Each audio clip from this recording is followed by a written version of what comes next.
चीज बताइए पहले आप। पहले तो बताइए कि ये जो जगह पूरा यहाँ पे जो ये क्षेत्र आता है, ये स्नेहा पंडित जो हैं उनके संघर्ष कन्या कहा जाता है, उनके क्षेत्र में आता है। तो यहाँ का मुद्दा राजन नाईक क्यों उठा रहे हैं?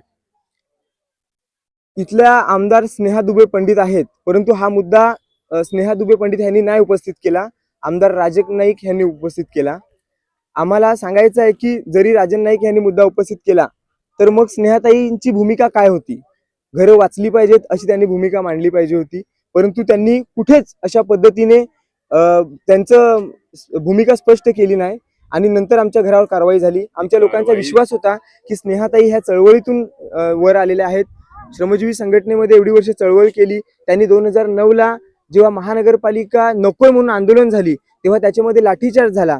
आम्ही त्या लाठीचार्ज मध्ये पाहिलं की सोनूताईला खेचलं त्या आंदोलनामधून आणि म्हणून आम्ही त्यांना मानत होतो। कळता न कळता आम्ही सोनूताईला मदत केली होती। जरी त्या बीजेपी मधून निवडून आल्या तरी त्यावेळी आम्ही सोनूताईला मदत केली होती। आमच्या लोकांना सांगितलं होतं की सोनूताई बीजेपीचे जरी असल्या तरी त्यांना चळवळीतून आल्यात हे बघून तरी त्यांना मतदान करा, आणि मग त्यांना मतदान झालं। पण आज आम्हाला त्याचा पस्तावा येतो की ते आमच्या पाठीशी